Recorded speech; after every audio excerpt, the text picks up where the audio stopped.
Olá, meus irmãos da Primeira Igreja Batista de São Pedro, aqui é o irmão Leandro.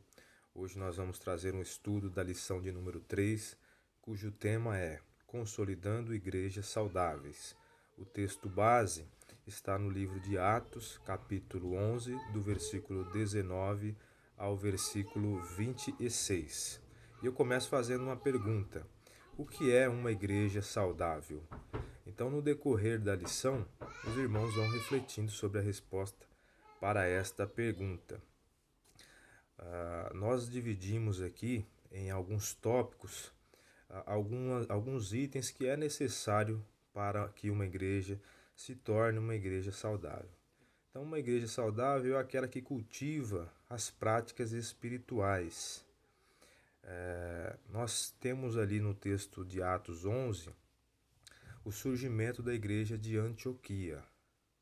Então, depois que Jesus foi crucificado, ressuscitou e foi para o céu, os apóstolos que ficaram, os seus discípulos ali, deram continuidade na pregação do Evangelho em Jerusalém. Isso começou a incomodar alguns grupos sociais da época, especialmente os religiosos, que em determinado momento iniciaram uma perseguição, chegando ao ponto de matar um dos discípulos de Jesus chamado Estevão. Depois ali do assassinato de Estevão, iniciou-se uma perseguição mais intensa aos demais cristãos.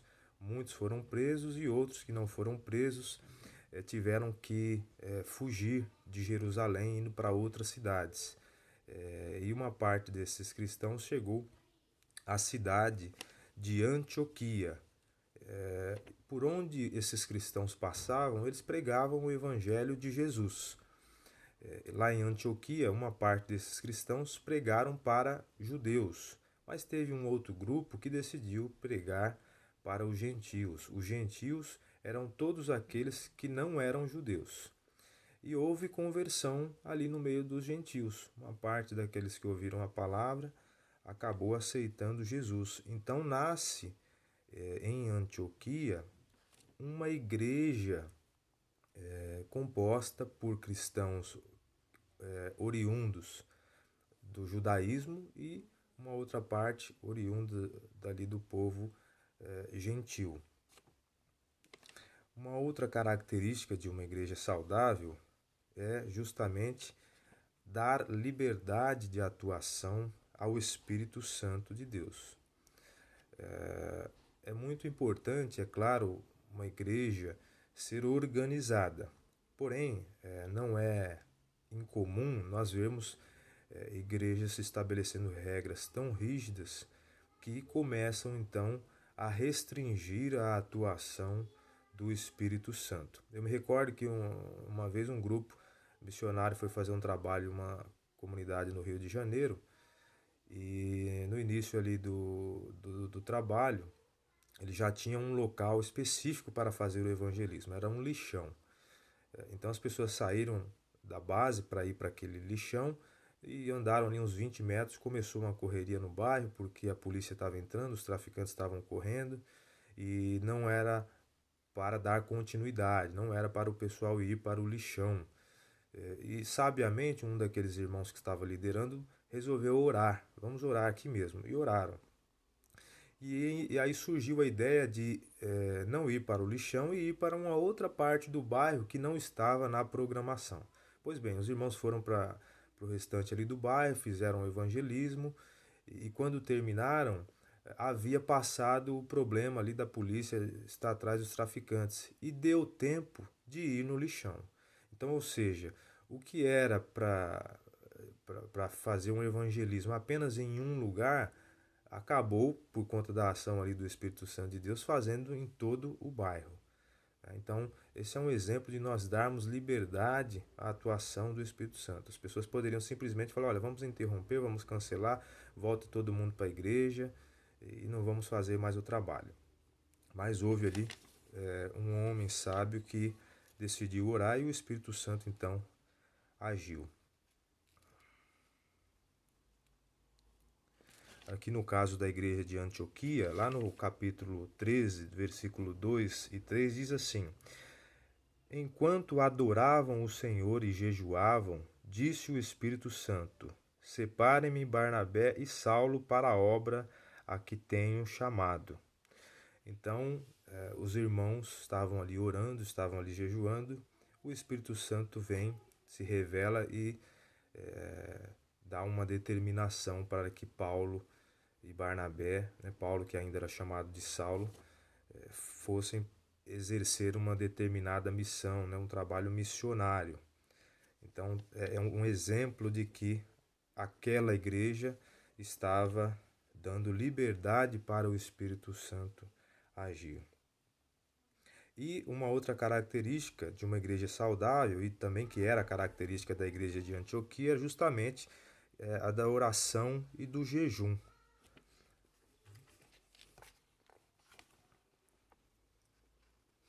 A igreja só tem saúde quando vive em total dependência de Deus. Grandes estratégias são dadas por Deus enquanto a igreja ora e jejua. Jesus orou incessantemente. Os discípulos também compreenderam a importância da oração.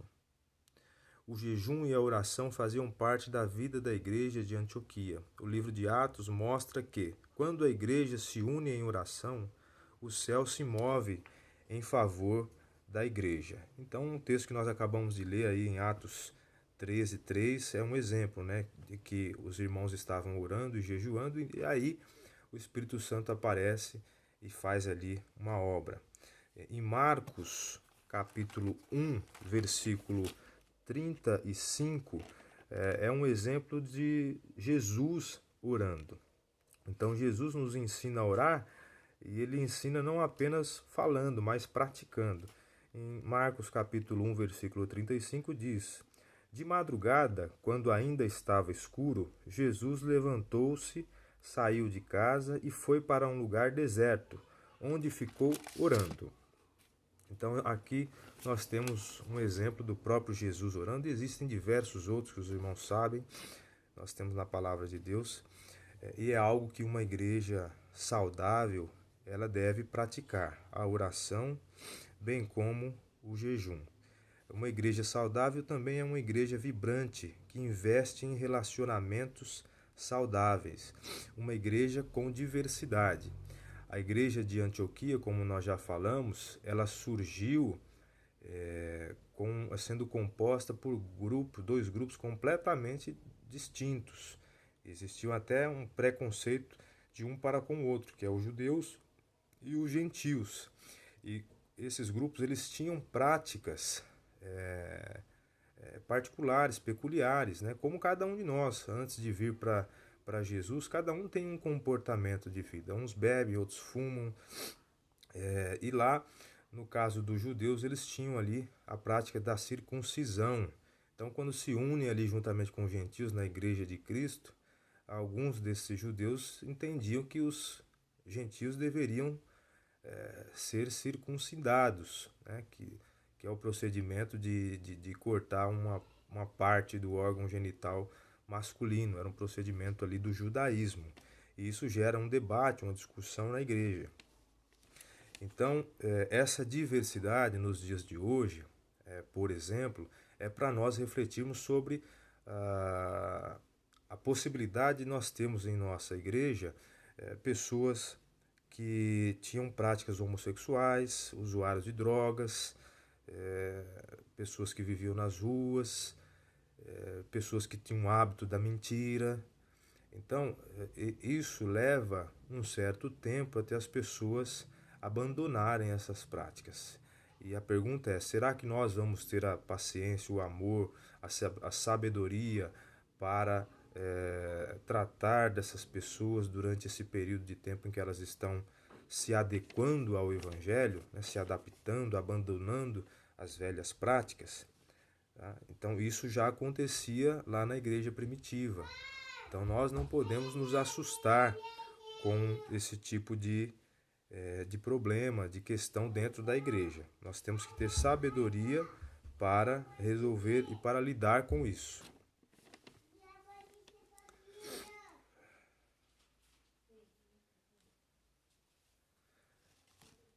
Uma outra característica de uma igreja saudável é a de superar crises. Vamos dar uma lida aqui no nosso livro.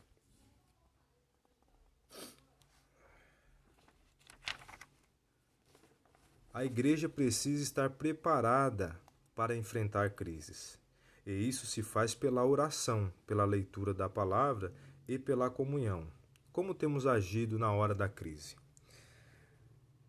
Barnabé e Saulo, como nós já vimos, né? Barnabé e Saulo, Paulo, né?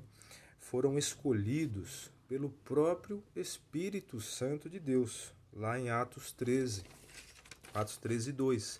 Foi o próprio Espírito Santo que, dentre aqueles cristãos que ali estavam, escolheu Paulo e Barnabé para a obra missionária.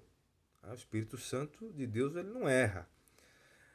Mas lá em Atos 15, 36, a partir do versículo 36, a Bíblia relata uma discussão muito séria entre Paulo e Barnabé.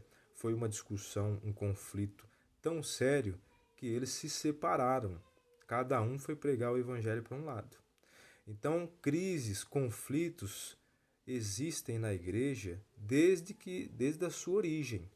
E nós não podemos nos escandalizar. Nós não podemos esperar que a igreja seja um lugar perfeito, onde as pessoas não erram, não cometem erro. Até porque só é possível nós perdoarmos alguém se alguém nos fizer mal.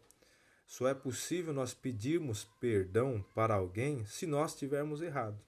Então, quando surge um problema dentro da igreja, é a oportunidade que aqueles irmãos ali que estão envolvidos no problema têm para exercer aí a questão do perdão. E é a oportunidade para os demais irmãos da igreja fazerem um trabalho que venha a solucionar aquele problema. Uma igreja saudável também é uma igreja contextualizada e centrada nas Escrituras, a centralidade na palavra de Deus. Em Atos 11, 26, vai dizer que Barnabé e Paulo passaram 1 ano em Antioquia ensinando o evangelho àqueles irmãos. Então, o mundo, meus irmãos, ele vive de moda, de modismo. O que servia no ano passado para as pessoas já não serve mais esse ano. Agora, isso não pode acontecer com a palavra de Deus dentro da igreja. A palavra ela não muda. Ela, desde a origem da igreja, ela é a mesma. A pregação tem que ser a mesma. Por mais que isso incomode algumas pessoas, por mais que isso desagrade algumas pessoas, nós temos que continuar preservando a autenticidade, a origem, dando o devido valor à palavra de Deus. E não entrando na onda do mundo que relativiza as coisas. Por exemplo, olha, o pecado é relativo, depende. Não, pecado é pecado, não mudou e não vai mudar. E nós temos que tratar assim. Esse é um filtro para quem realmente vai conseguir perseverar até o fim e quem não vai. Então, quem ficar nessa linha de relativizar, por exemplo, o pecado, vai ficar pelo meio do caminho. Não pode a igreja entrar nessa onda aí e começar a relativizar o pecado ou outras práticas que não agradam a Deus. Isso já acontece em alguns lugares. E nós esperamos que isso não venha a acontecer na PIB de São Pedro. Em um mundo relativista e perdido em seus valores, a igreja precisa manter-se firmada nas Escrituras. Paulo, quando escreveu a Timóteo, em 2 Timóteo capítulo 3, já previa os tempos difíceis que viveríamos, e por isso enfatiza que ele deveria permanecer firme nas sagradas letras, que aprendera ainda na infância e no que ouvira do próprio apóstolo Paulo. Então, nós temos aqui um texto lá em 2 Timóteo, vamos dar uma lida. 2 Timóteo capítulo 3, do versículo 1 ao 5 e também o versículo 15. Diz assim, Saiba disto: nos últimos dias sobrevirão tempos terríveis. Os homens serão egoístas, avarentos, presunçosos, arrogantes, blasfemos, desobedientes aos pais, ingratos, ímpios, sem amor pela família, irreconciliáveis, caluniadores, sem domínio próprio, cruéis, inimigos do bem, traidores, precipitados, soberbos, mais amantes dos prazeres do que amigos de Deus, tendo aparência de piedade, mas negando o seu poder. Afastem-se desses também. E a orientação para nós, porque esse relato aqui de Paulo já acontece nos dias de hoje. E como que nós devemos nos portar? Ele dá essa orientação no versículo 15. Porque desde criança você conhece as sagradas letras, que são capazes de torná-lo sábio para a salvação mediante a fé em Cristo Jesus. Então, um dos segredos aqui, além da oração e do jejum, é o conhecimento, é o estudo, é examinar a palavra de Deus. Porque diz o texto que a palavra de Deus tem poder para nos tornar pessoas sábias. E aí nós vamos conseguir nos desvencilhar, nos desviar de comportamentos como esse aqui que foi mencionado no início do capítulo 13, do capítulo 3 de 2 Timóteo.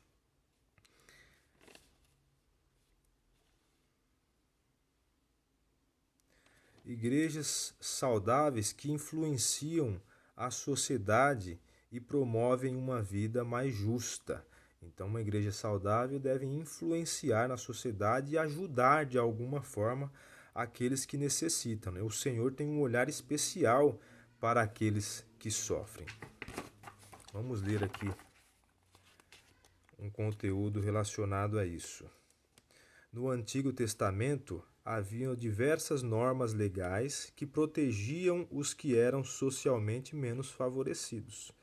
Então, lá em Êxodo 22, 25, existia uma proibição de se cobrar juros quando você emprestasse dinheiro para uma pessoa necessitada, uma pessoa humilde, uma pessoa simples. Então, era norma, era proibido cobrar juros destas pessoas. O pobre não poderia ser prejudicado em uma demanda por ser a parte mais frágil. Então, em um processo judicial, onde havia um rico e havia um pobre, não podia prejudicar o pobre. E também o texto vai dizer que também não podia beneficiar. O julgamento tinha que ser justo. Né? Não é porque é pobre que nós vamos absolvê-lo de maneira injusta, mas também não é porque ele é pobre que nós vamos condená-lo de maneira injusta. Na hora da colheita, os agricultores deveriam deixar algo para os pobres. Então diz lá o texto de Levítico 19, 9 e 10, e capítulo 23, versículo 22, que os agricultores eles deveriam deixar parte da colheita para as pessoas necessitadas daquela sociedade. Diz até que conforme iam passando e parte da colheita fosse caindo, não era para voltar e recolher aquilo que tinha caído, era para deixar lá justamente para que os pobres, os necessitados da sociedade pudessem ter alguma coisa para se alimentar. Então, Deus, desde o início, ele se preocupa com as pessoas menos favorecidas. E essa deve ser também uma prática de uma igreja saudável. No nosso caso, nós temos visto a PIB de São Pedro com uma campanha de entrega de alimentos em troca de uma máscara. Então, estes alimentos compõem uma cesta básica que é entregue aí para pessoas que necessitam. Não importa se a pessoa faz parte da igreja ou não faz parte da igreja, não é membro da igreja. Ela estando aí com essa necessidade e a igreja tendo a cesta básica, a cesta será entregue para ela. A igreja não foi criada para viver distante e indiferente aos problemas da sociedade. Nós temos que ser sal, nós temos que ser luz, e para isso nós vamos ler um texto que está lá em Mateus capítulo 5, versículo 13, que diz assim: o sal da terra e a luz do mundo. Vocês são o sal da terra, mas se o sal perder o seu sabor, como restaurá-lo? Não servirá para nada, exceto para ser jogado fora e pisado pelos homens. Vocês são a luz do mundo. Não se pode esconder uma cidade construída sobre um monte. E também ninguém acende uma candeia e a coloca debaixo de uma vasilha. Ao contrário, coloca no lugar apropriado e assim ilumina a todos os que estão na casa. Assim brilhe a luz de vocês diante dos homens, para que vejam as suas boas obras e glorifiquem ao Pai de vocês que está nos céus. Então, meus irmãos, nós vimos aqui algumas características que consolidam uma igreja saudável. Lembre-se que a igreja, em primeiro lugar, sou eu e você, né? Em segundo lugar, é ali a congregação dos irmãos, né? A palavra de Deus vai ensinar que cada membro da igreja é como se fosse uma parte de um corpo, né? Um é o dedo, o outro é o olho, o outro é a orelha, e assim por diante. E cada parte do corpo tem a sua importância, tem a sua função, né? Desde aquela pessoa que limpa a igreja, que arruma as cadeiras, os que ficam ali no som, o pastor que prega, os missionários, quem cuida da obra social, as pessoas que estão ali no ministério infantil, no ministério de louvor, né? E cada um fora do templo, levando o evangelho, levando o bom testemunho de Cristo onde estiver, lá no seu trabalho, na sua parentela, na sua família, nos seus estudos, no seu local de estudo. Então, em todos os momentos, nós estamos, de alguma forma, servindo ao Senhor Jesus, sendo um representante dele. Que a nossa igreja ela cresça cada vez mais como uma igreja saudável em São Pedro e que nós tenhamos orgulho de vivermos de maneira digna do Evangelho de Jesus Cristo. Que Deus abençoe a cada um de vocês.